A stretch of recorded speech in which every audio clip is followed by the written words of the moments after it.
I'm on the banks of the Ohio River. In 1800, this was Western Virginia. It only been open to settlement for about 10 years.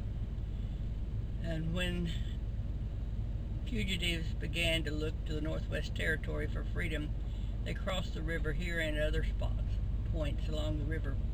Directly across from Huntington, West Virginia is the mouth of Symmes Creek.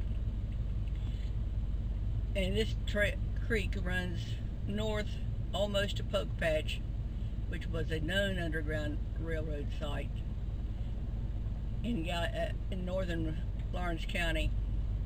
This creek looks like it would be one of the major routes to the north, but it is a false trail because at the lower end of this creek it is a trap.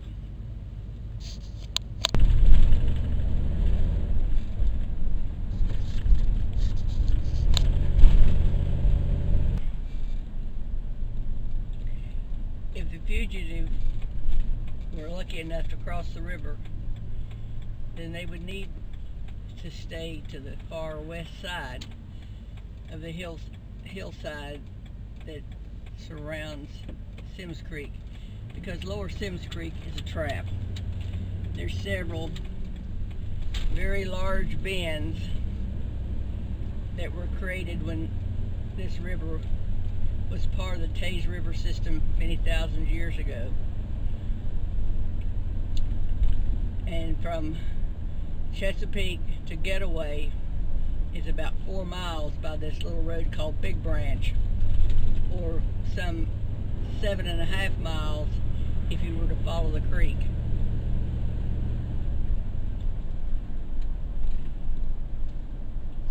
The creek is on my right side going up through here, and right after we go under this underpass it makes a 90-degree turn back to the east, clear across to the other hillside, which is about 1.5 miles away. And then it makes a 90-degree along that hillside, another 90, another 90. There are 4 of these very large curves in the creek here, but if you stay on this against this hillside to the west, you will go up this little creek, as I said, Big Branch, and it's about 4 miles to the little community called Getaway. The story of Getaway is interesting in that the official word is that the store master told the children to get away because he didn't want to be bothered with them. Well, anybody can tell you that's just a flat out silly idea. First recorded name for this little community was Unionville, and then it was called Russell's Place, and sometime about the time of the Civil War it acquired the name Getaway. Whether or not it was part of the Underground Railroad is not known, for the simple reason that they just didn't talk about things like that. But the story goes that there were 6 houses built up on the levee at Getaway, most of which belonged to the Russell family. And one of the Russell wives was a Quaker woman from the Proctorville families. 6 brothers lived in those houses, supposedly. 5 of them were abolitionists, 1 of them was not. And the local boys always told the story, and still do for that matter, that one of the houses had chains and fretters in the basement.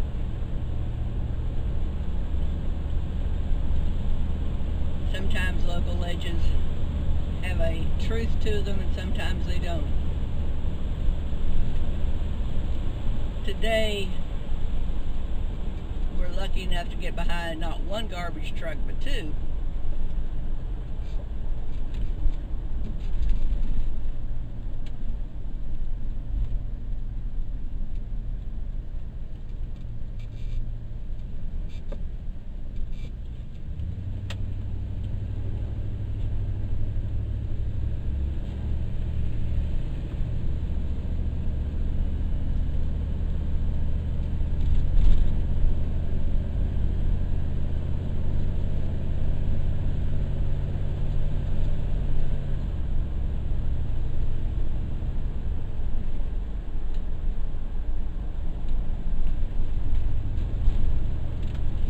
tortuous bends in Symmes Creek would not be so bad if it was just a big curve in a flat riverbed.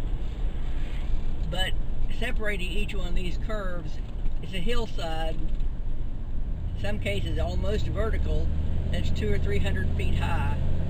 And it was a trap. If you got caught in that section, you were going to get caught.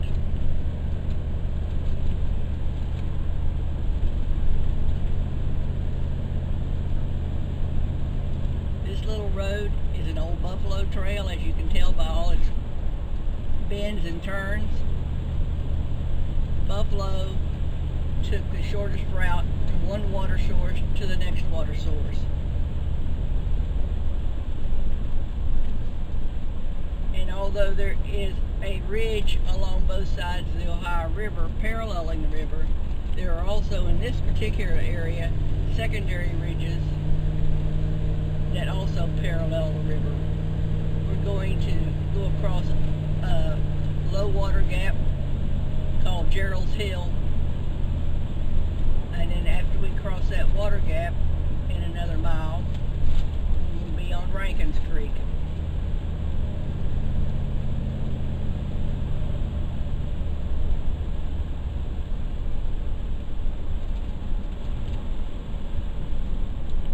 Try to take the houses out of your mind, take the paved road out of your mind. If there was anything here, it was a path 2 or 3 feet wide at the most. A smart fugitive would not have stayed on that trail if they could run beside it, because that trail was where the horses and the slave hunters would have been. There's ample area here to hide in the trees and on the hillside. Once the leaves fall off the trees, it was much more dangerous. But a lot of the escapes were begun in the very late fall and into the winter because there was less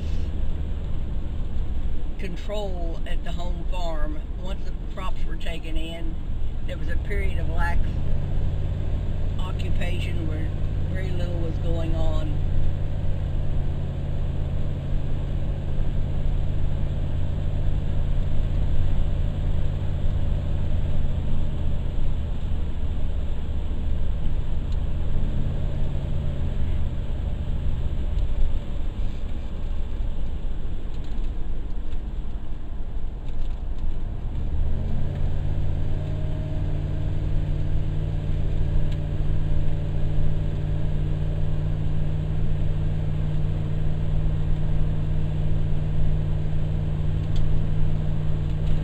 This hilltop is what's called a dry gap, but at one time water flowed through here.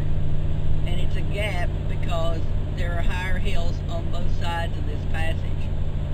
And under this blue and white house up here is a very large cave or an overhang that could have provided shelter.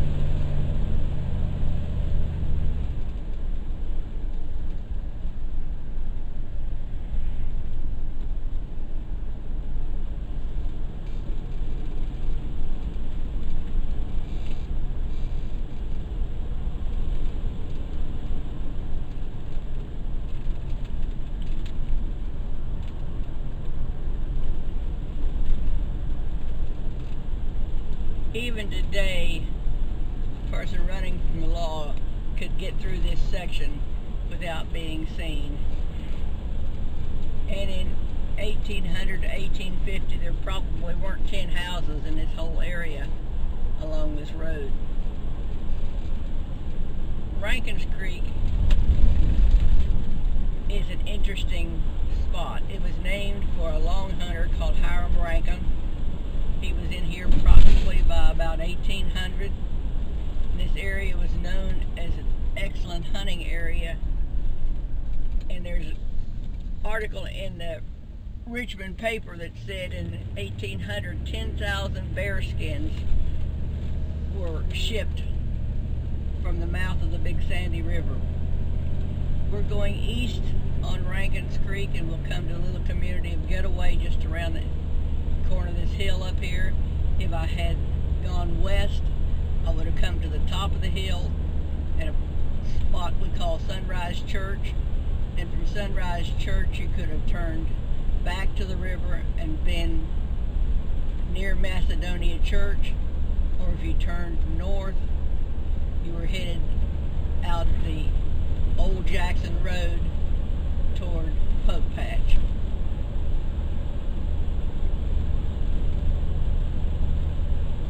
There were several well-used trails in Lawrence County. The most noted one was up Ohio 93 out of Ironton past the different iron furnaces, and that is well documented in Seibert's book about the Underground Railroads in Ohio.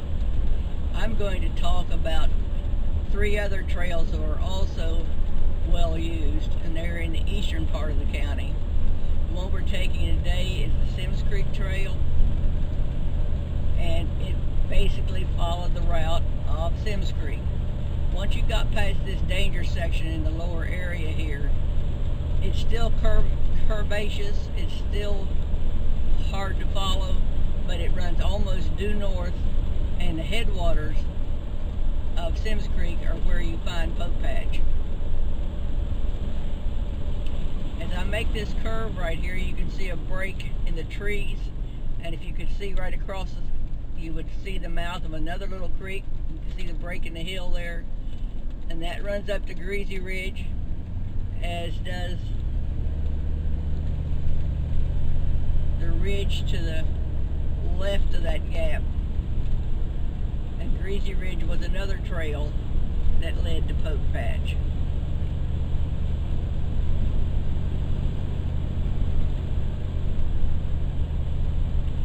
If there were abolitionists that lived in Getaway, it very possible was a place to obtain some supplies, but fugitives didn't tell people they were leaving.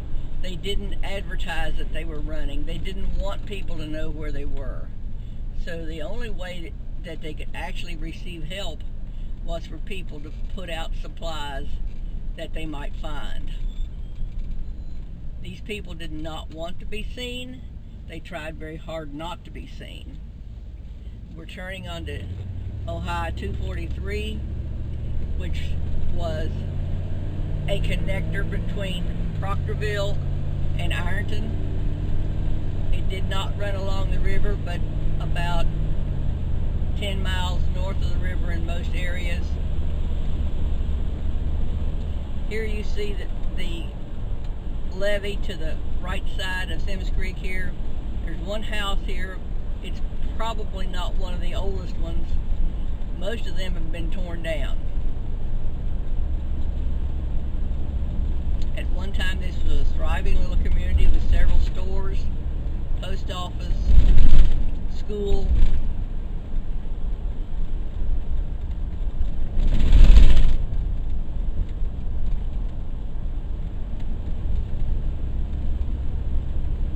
We're only going to travel on 243 for about a mile, and then we're going to continue north along the creek. And Symmes Creek is on my left here, where this tree line is. We're going to continue north along the creek in the direction that will take us to Poke Patch.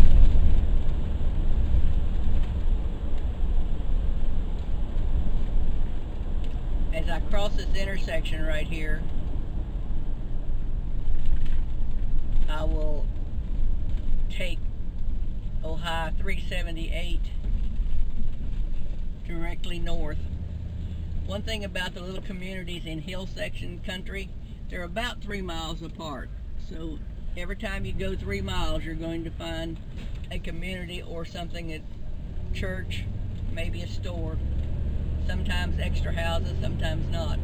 I'm turning around here at Getaway to go back, and you will see on your left the last remaining house of those, I believe, of those 6 originals. Just on the other side of these 2 white ones, you'll see one farther back from the road.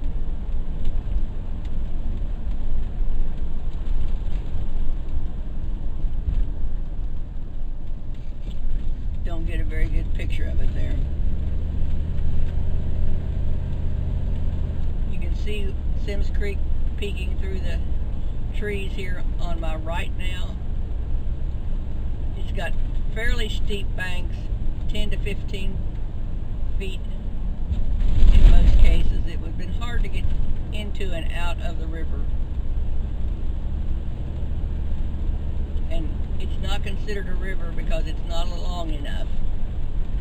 It used to say it was 99 miles long. I think the official now is less than 80.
If you're following this trail, try to remember that you're on foot. There is no road underneath your feet. You have no food, and someone's chasing you.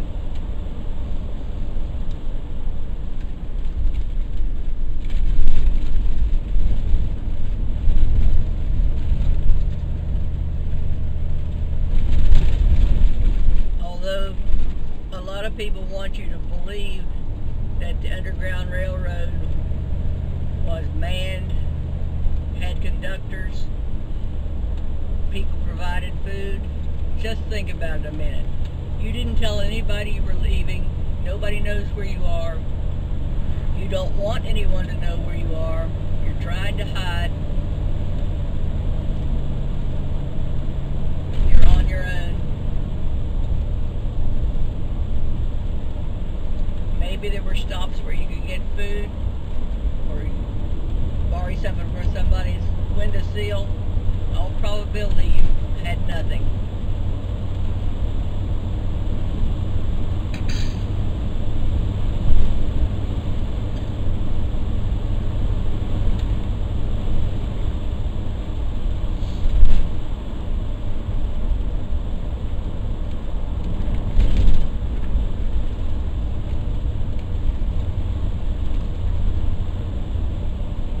Able to fly the length of this trail, it's not much more than 40 miles, but the way that you had to go, it was hard.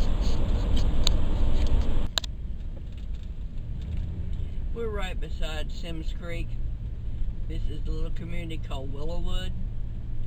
This huge building is an old country store, still standing, hasn't been used in at least 75 years. But you can see the creek behind it. We're on 378, which is a connector to where we've been, and you're just a few feet away from the creek. It's right to your right.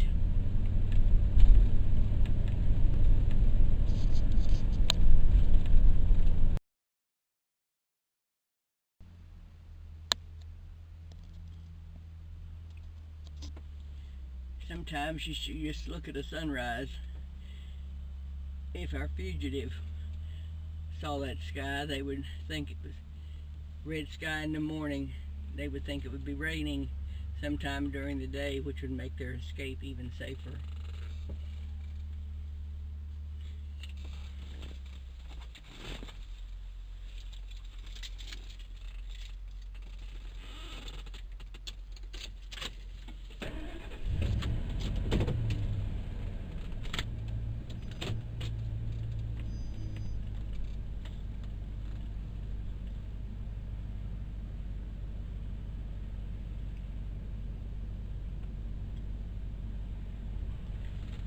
This little community of Aid,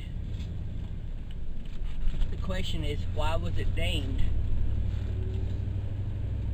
The official history is the guy wanted a short name for the post office. But considering the time and the place and what was going on, Aid may have really meant A-I-D, Aid. It's a junction of 378 and 141. We're now on 141, which was the county route from Gallipolis to Ironton.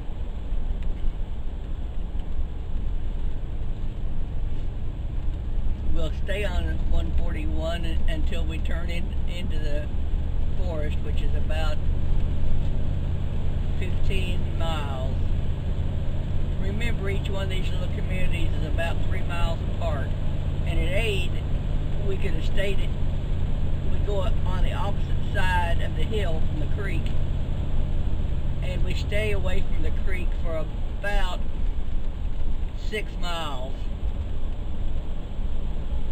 I'm still paralleling the creek at this point, but at this junction right here, if I would go left, I would stay on Symmes Creek, but the road is to the right, and I'm going to follow that for a while because the terrain is the same, it looks the same, and you can't really tell the difference even 200 years ago.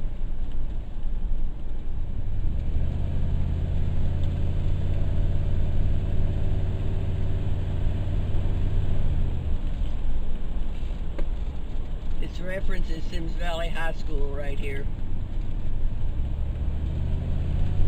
As I said earlier, each of the little communities is about 3 miles away because it took approximately an hour to walk 3 miles.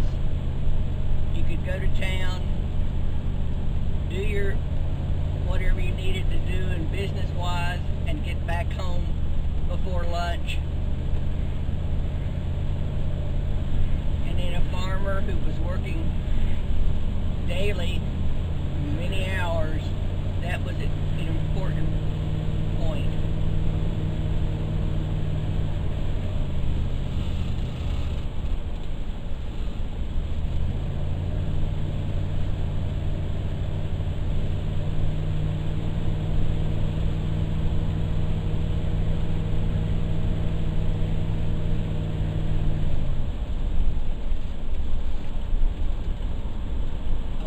Take this trail early in the morning just so you could see part of it in the twilight, and then the fugitive wouldn't have been able to run very far at night, but at the same time they would not have wanted to be out in the open during the day, so most of the travel was done near dawn or near sunset, if possible. They were far away from any trails and they could have moved in the daylight, but at the same time they could have been seen and noticed, so it was very dangerous. At this point, we're about 20 miles north of the river, so the farther they went from the river, the safer it was from being seen. The population was very sparse at this time. There's only a few thousand people in the whole of Lawrence County.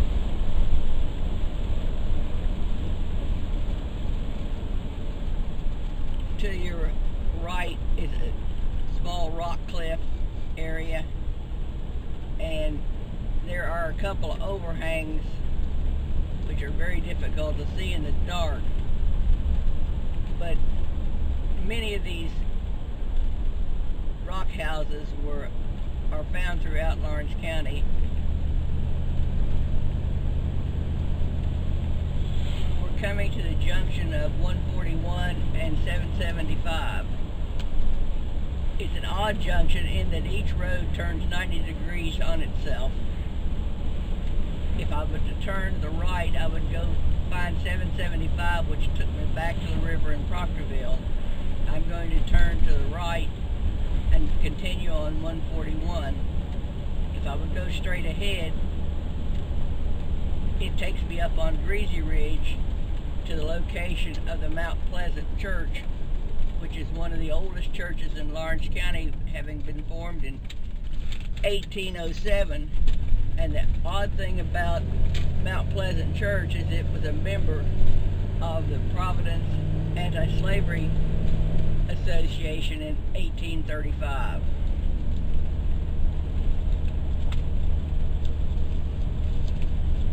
This little community was named Wilgus for one of the sons of the Wilgus family of Proctorville, who were known abolitionists.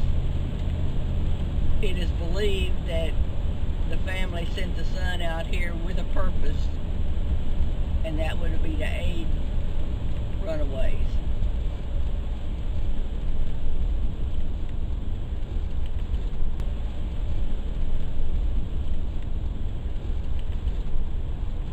The next community, continuing on 141, is a little town called Arabia. Arabia in Lawrence County, definitely an odd name, but it's been pointed out, if you go into the Bible, you will find that Arabia was a place of aid, a place to get assistance. Arabia is also a crossing point on these trails. If you're on the Greasy Ridge Trail out of Proctorville, which was probably run by the Quakers, you could get to the Mount Pleasant Church and come off the ridge on another trail called Buck Creek, and Buck Creek will bring you into Arabia, where you can cross the creek. If you continue west out of Arabia, you'll go up on another ridge which connects to the Old Jackson Road.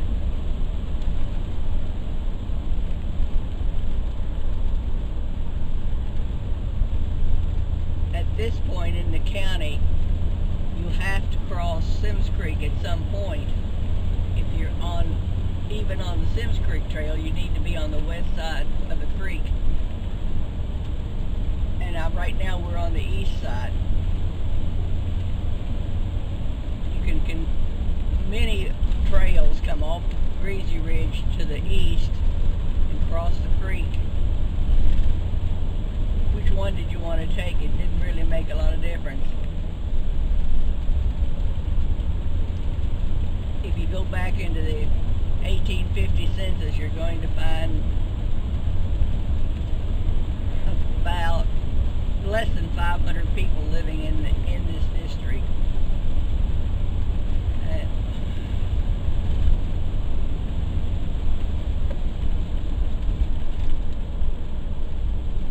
We're either in Symmes Township or Windsor Township.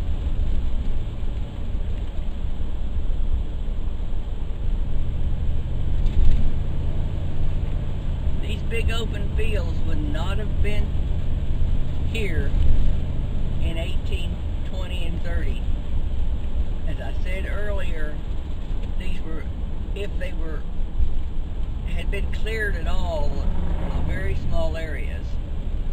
This little road coming from the right is the mouth of the creek that would lead you back up to Buck Creek and Mount Pleasant Church. After I make this next 90-degree turn on 141, we'll be looking right at the community of Arabia, about a half a mile away. At one point in its history, Arabia was a thriving community. It's now down to one store. I believe the church is closed most of the time.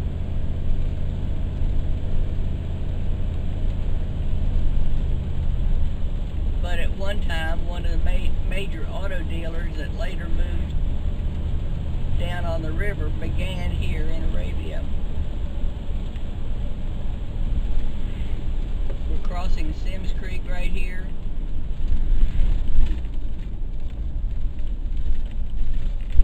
At this point, there are a couple of very large bends in the creek, and this area is known to flood rather badly.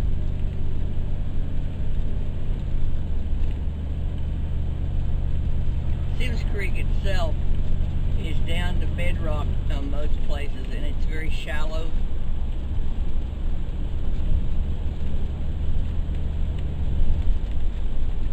You see the creek shining through there as sunlight on it.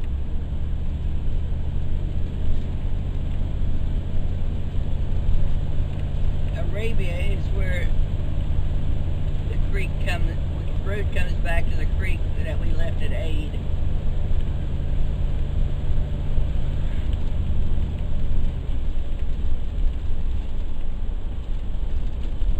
The road is right against the creek bank in this little section. If you can see the light shining on the creek.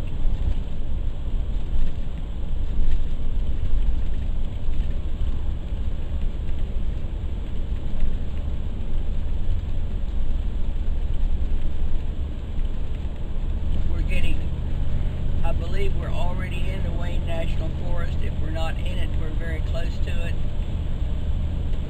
Orange County is 80% at least forest. A lot of it is young growth forest because this area has been cut off numerous times. This was very close to the iron furnace area.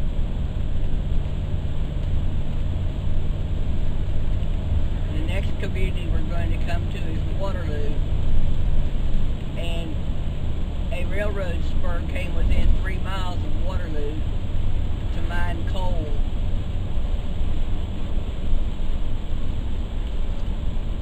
If we were to go up the road to the west from Waterloo, the next bridge on Symmes Creek is 3 miles, and that area is where the coal was mined. Once again, we're going to stray on the other side of the hill from the creek and go about 6 miles on up 141 before we cross over.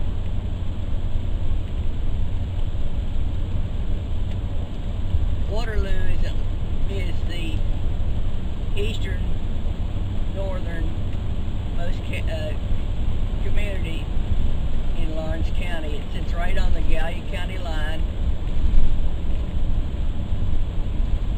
As you see, the creek is creating a fog here. When it was foggy, the fugitive would have been a lot safer. But Waterloo is kind of interesting because to get to Waterloo, in Waterloo, you have to do 4 90-degree turns on this road. One time I counted the number of 90-degree turns from the Gallia County line to the Ohio River, and I had to turn 35 times. That should indicate how crooked Symmes Creek is.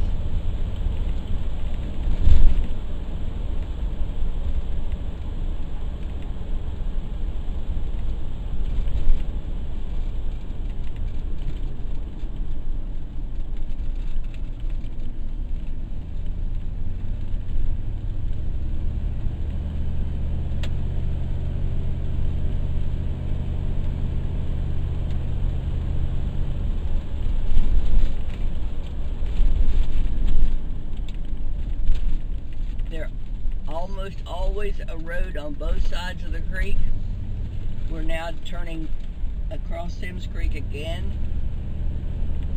The main creek will flow to the west, flowing on northwest here. We're going to go east for a couple of miles.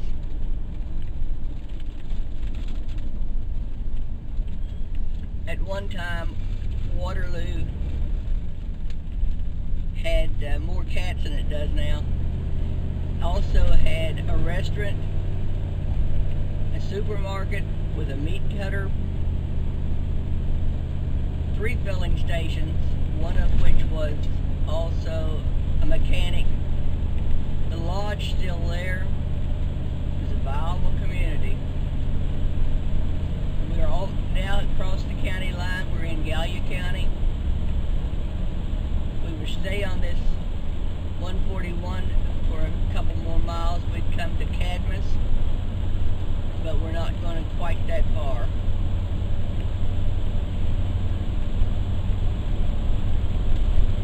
You can see this little valley ahead of you here to your right and east.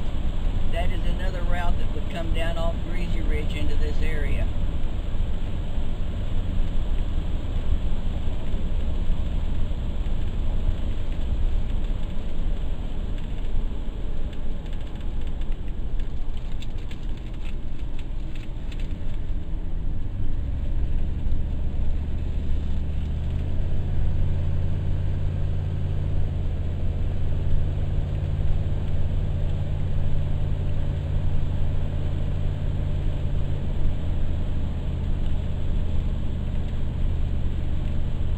Most of the runaways would have tried to get away in the late fall, even later than it is right now, after the crops were taken in, because there had been some relaxation of what was going on around them.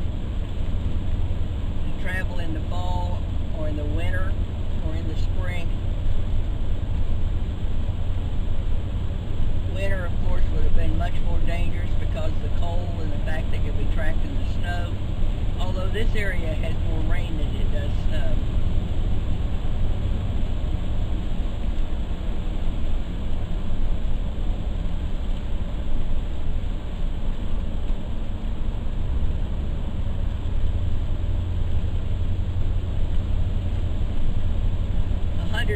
Years ago, when this area started building the iron furnaces around 1840, one of the groups of people that came into this area were from Wales, and were about to enter an area that had a lot of Welsh settlements, and they can be followed by the churches. The churches had a men's door and a women's door, so all the little churches had 2 doors in the front. The first one we're coming to that's still standing is just beyond where we are. First road we come to will be called Mudsock. If you were to go across this road, you come to another road that leads back up onto Greasy Ridge. This is Mudsock Road right here. Right around the bend is the Flag Springs Church. I don't believe it's being used anymore, but as you can see, it has 2 doors.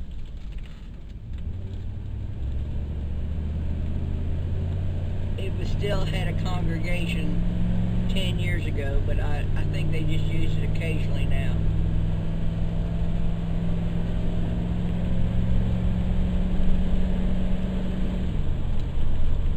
We're about to head out a road that goes across Symmes Creek again.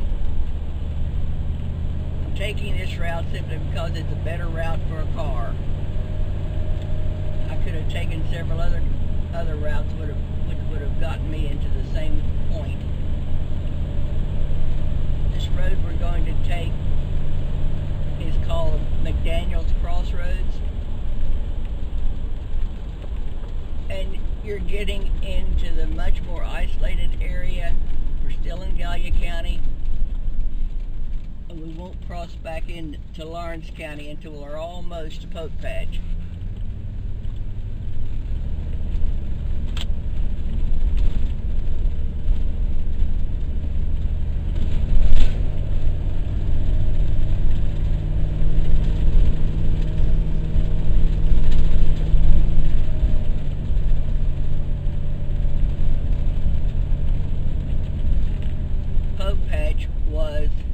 a known and recognized free community. There were people there who helped the fugitives. From Poke Patch there were recognized routes to the north. But just think about it. You had to get to Poke Patch on your own. They want you to think that the Underground Railroad was manned. It had conductors, it had stations. But think about it. No one knew you were running away. No one saw you leave. You don't know where you are. You don't know anybody who would be safe enough to approach. You're a complete stranger in a strange land, and you're on your own. You know someone's chasing you. Once you got into this area, you were in an area of wood cutting when the furnaces began to operate, and some of the people were already here that would have given assistance if they found you, saw you, or if you had enough nerve to ask.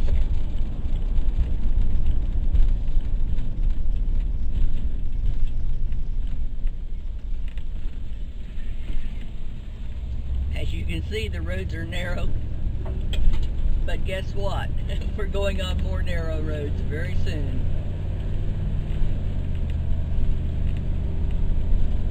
Most of Symmes Creek Valley is well populated,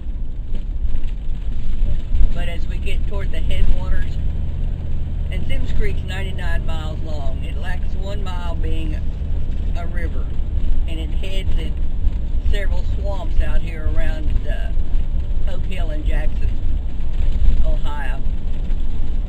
But there are 2 bridges on Symmes Creek that are very isolated, and we're going to go across one of them. They're fairly close together, but there are no communities left out here in the county. We just left Waterloo, and it's the most northern community in eastern Lawrence County.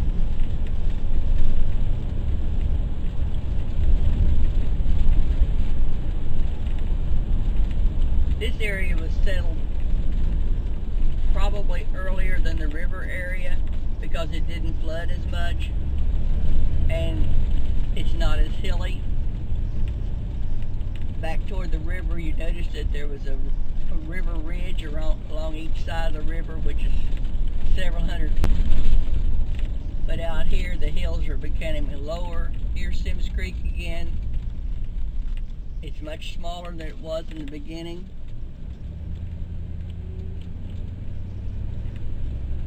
And as you see, this is an open area with some good farmland. Although it would also flood, it would flood less often than farther down the creek. And this little community of McDaniels Crossroads has been here for a long time. We're going to cross past the McDaniels Crossroad Cemetery, and there are several burials in there that are mid-19th century.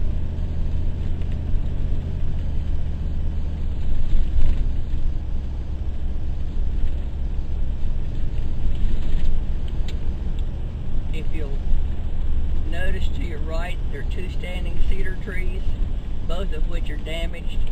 But in this part of the country, cedar trees mean there's probably a cemetery close by. It was common to plant one at each corner of your burial ground. In days past, I'm sure there has been a store at McDaniels Crossroads. Today you have just this complex of a farm left and one church. We're going to cross this road, and which is called the Cadmus Road, and we're going to go across the intersection onto Evans Road. And if you'll notice, Evans Road, there's a sign for McDaniels Crossroads. Henry McDaniels was here in 1852, excuse me. McDaniels Crossroad, Evans Road, is a township road, and we'll go across this and come into the area about halfway to Gallia, and we're definitely in the area of the iron furnaces in the National Forest now.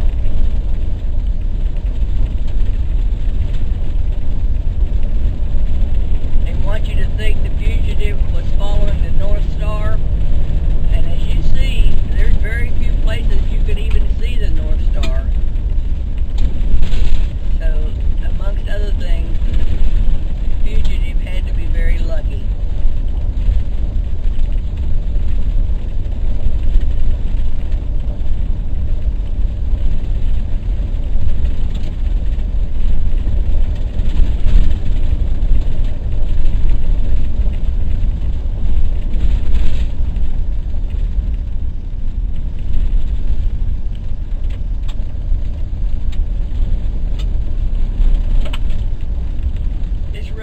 Probably 150 years old. If McDaniels came in here in 1752, he had to have roads, and at that time, Cadmus and Gallia were just being formed.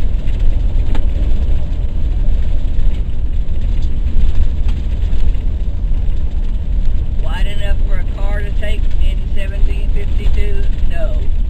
A horse or a man on foot,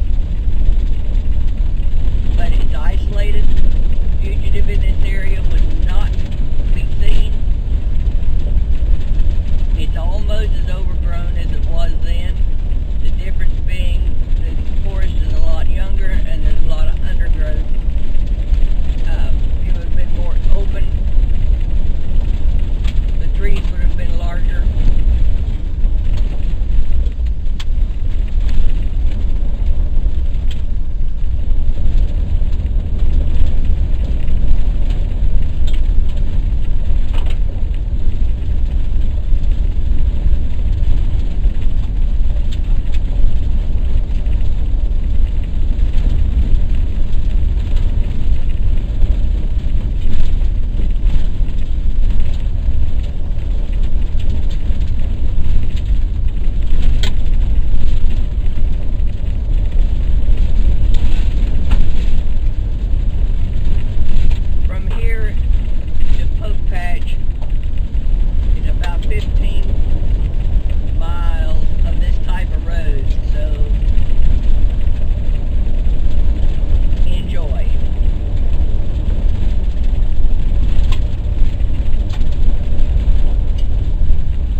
don't know the name of this spur road right here. It's in Gallia County.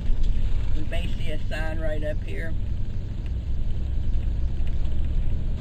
If you go to the right, it goes up on Wagner Ridge, another kitty cat.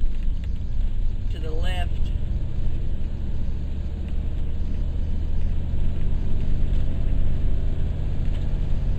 we're going toward the community of Pinnell, which would have been another Welsh community in the area. The Welsh came in here as coal miners to work in the furnaces.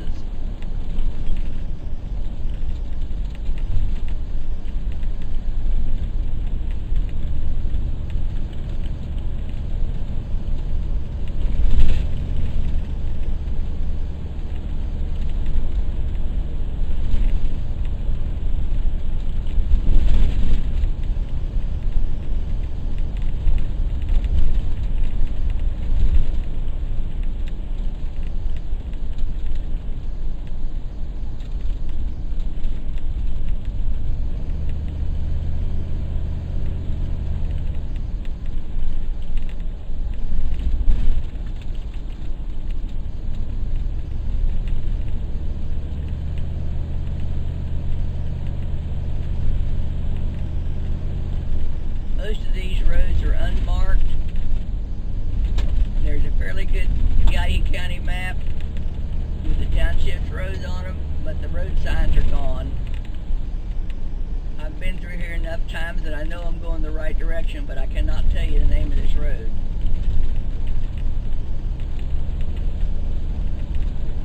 It does lead back to Cadmus.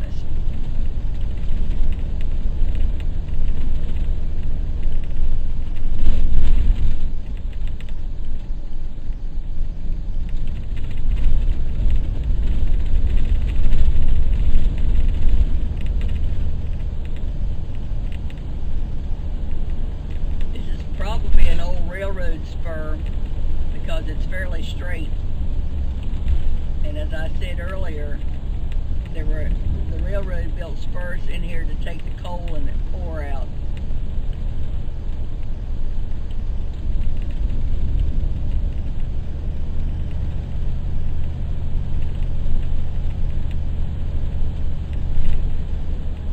When we get to Pinnell, we will definitely turn over onto the CH&D Railroad right away.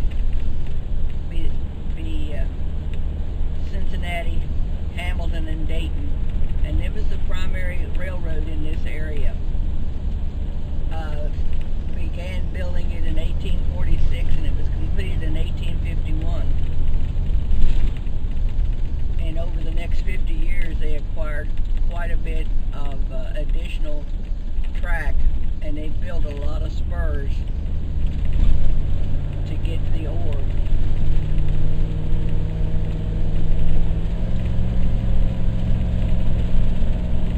Probably too much hill right here for a train, but this intersection is at the top of the hill. If you went to the right, you would go to Gallia. There was an iron furnace at Gallia, and it was unique in that its manager was a black man, one of the Stewart family.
today.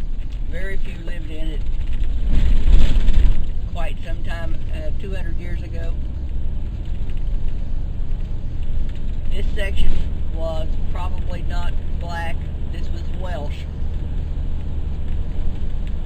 And we're going to come into the little community of Peniel. All that's left of Peniel is the church.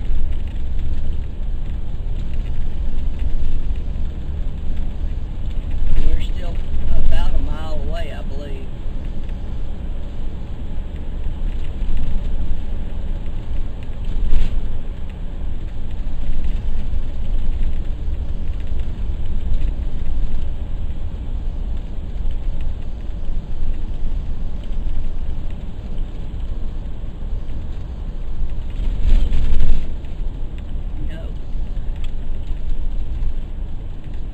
Right across this little creek from us. When we make the turn, you can see the church.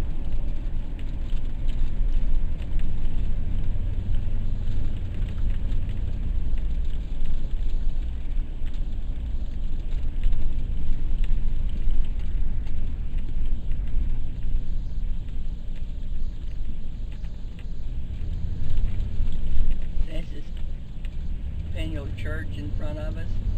There are 3 houses left here, probably more at one time. Actually, this church is still in use.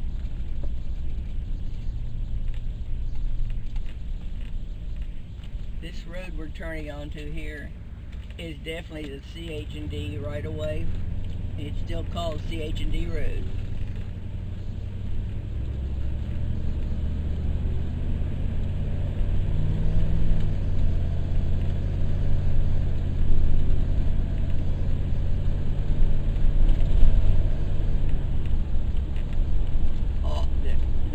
Passed back there to the left, plus this road will both take us into the pub patch area.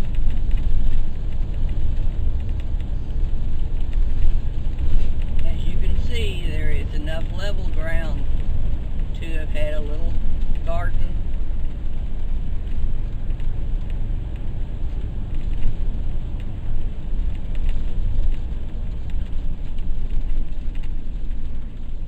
Wouldn't have had these big open fields, but you could have definitely had enough land to raise crops on.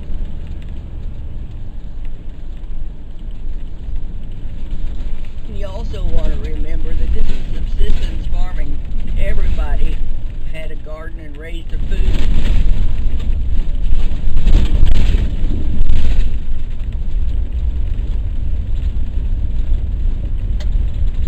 This area you could hunt and trap, and you wouldn't starve, but you wouldn't be fat either.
turn and go up a really steep hill, and I know the railroad did not do that.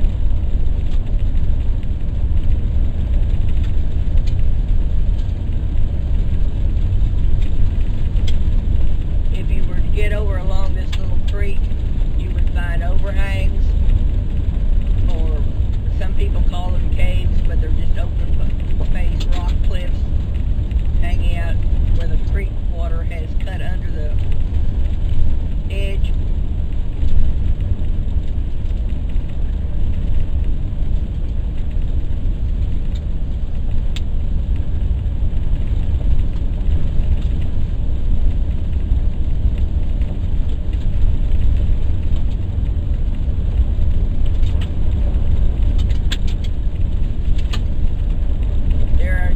Buildings left of the Patch community.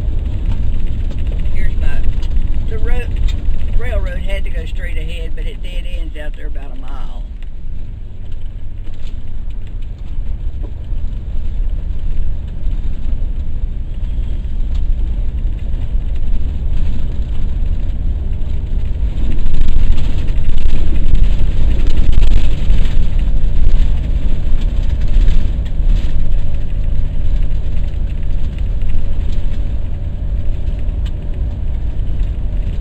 Buildings or dwellings left from the old community.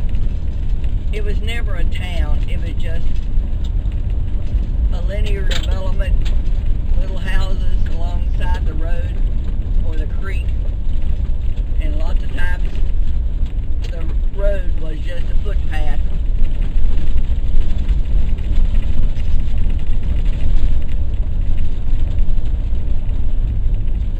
They didn't want a community. They wanted to stay out of sight and out of mind. Later, most of the people who started in the Poke Patch area moved a couple of miles to the west, where 93 and the Iron Furnace Road became the main area of transportation point, and lived in the community called Black Fork.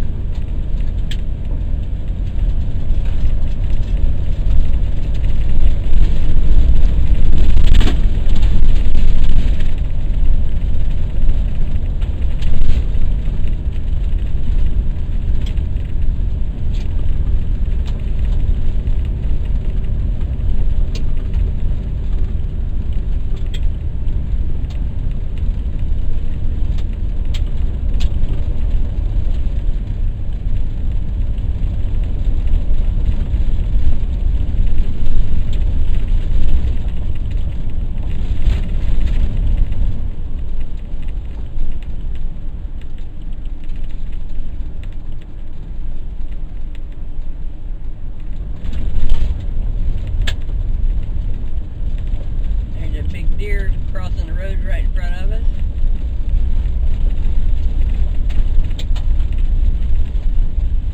When I make this turn,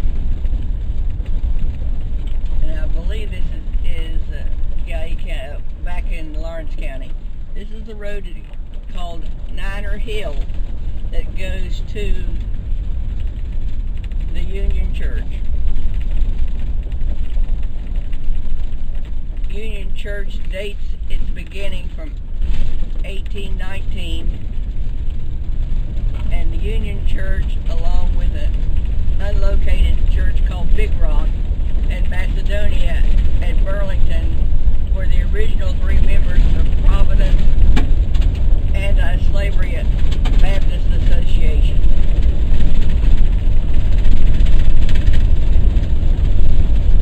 Which was formed in 1819.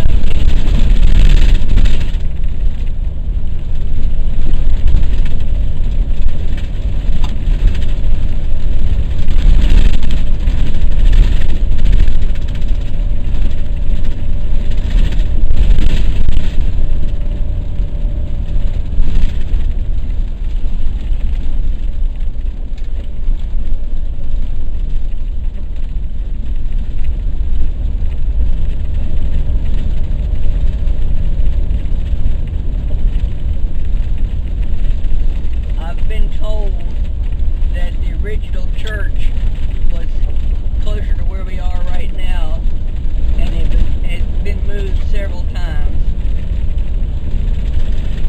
We're about a mile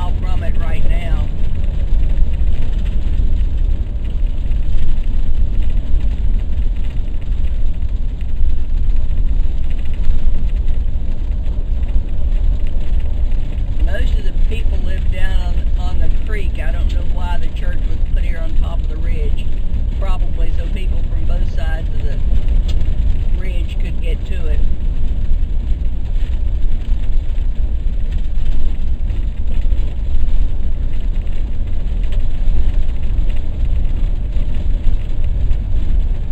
One of the other trails that I'm going to follow will be called the Old Jackson Road.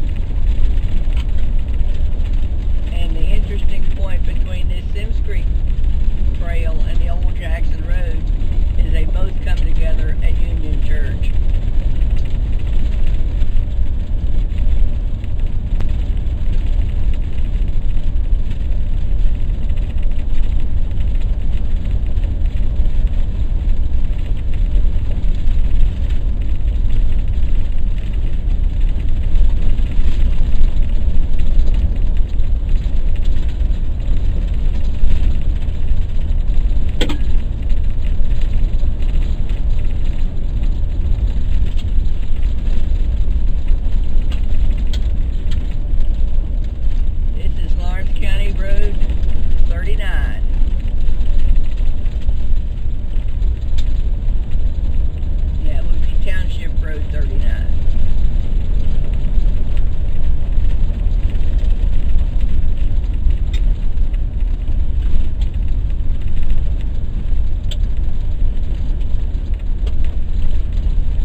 This is the back side of the Union Baptist Church, with a little cemetery is behind it.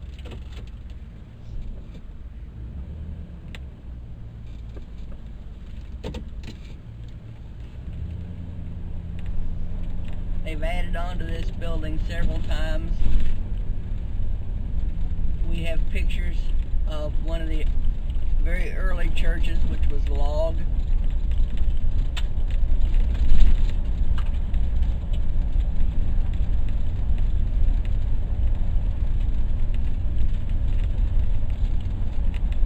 This church is still operating, still has a membership, and they celebrated their 200th anniversary in 2019.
Intersection right here is the Old Jackson Road. If you continue ahead, it's about a mile to 93. I'm going to turn out the Old Jackson Road.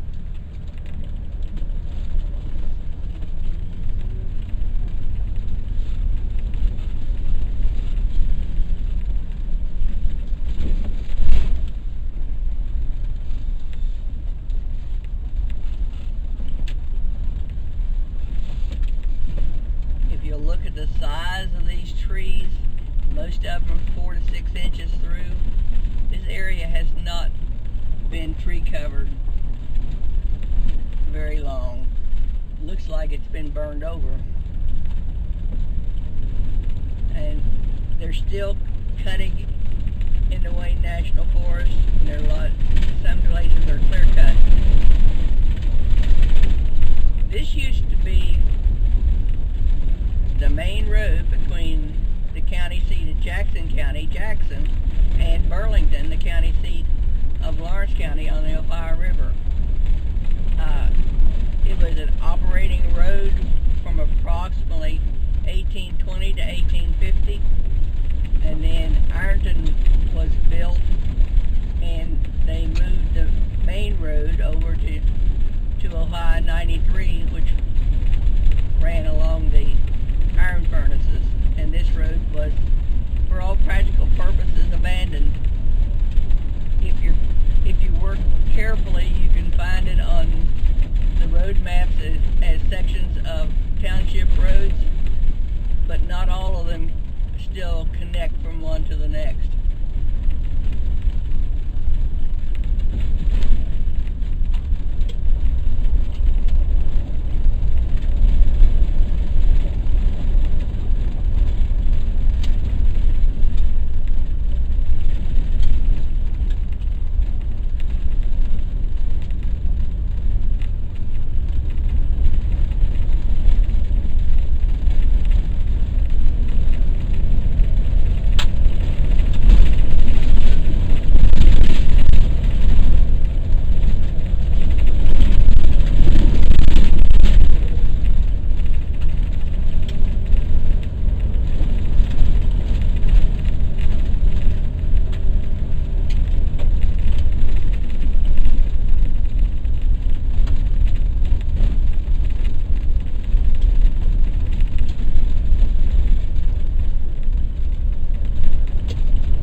Difficult to tell one section from the other.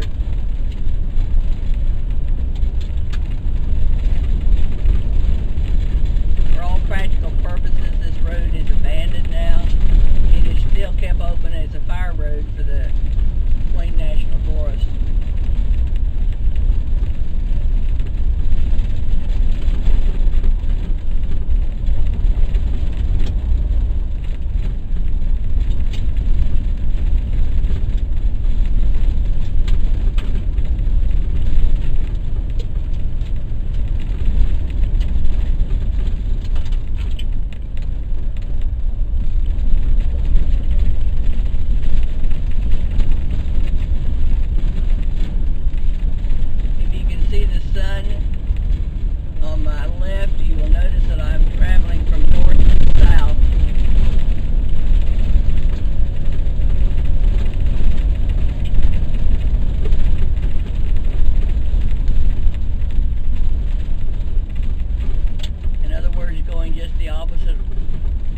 That the fugitive would have been trying to go.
leaves on the trees so that you can understand that at this time of the year there's pretty good coverage, and it was fairly easy to pass the area and hide. I'm going to take another one of these trails after the leaves fall.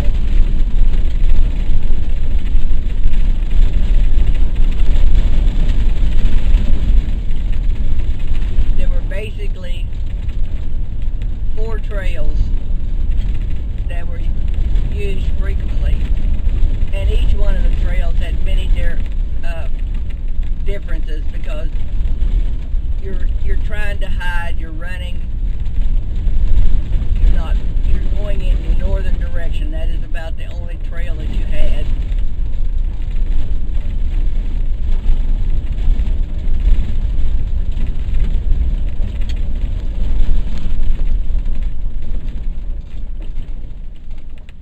Now, I believe this is Telegraph Ridge. At least that's the route we're going to take it. Freedom lies across the river. Before the American Civil War, the blacks in the South were desperately trying to find a way to reach that freedom.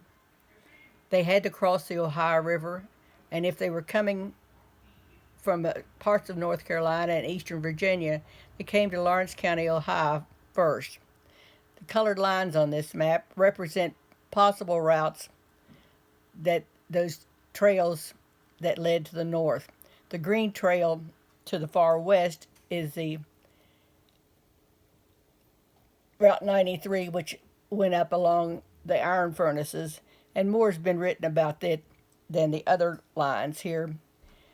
The yellow-orange line was the abolitionists out of Proctorville, Quaker group that probably started as early as 1800. The blue line in the center is the Symmes Creek, and it led almost directly north to the Poke Patch community in the northern part of the county. The pink line in the center is unique because it represents a trail organized and led by blacks.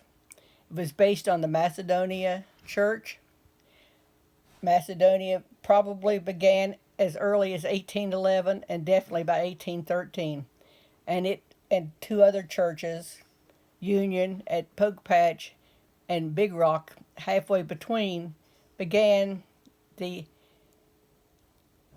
Anti-Slavery Baptist Association about 1819.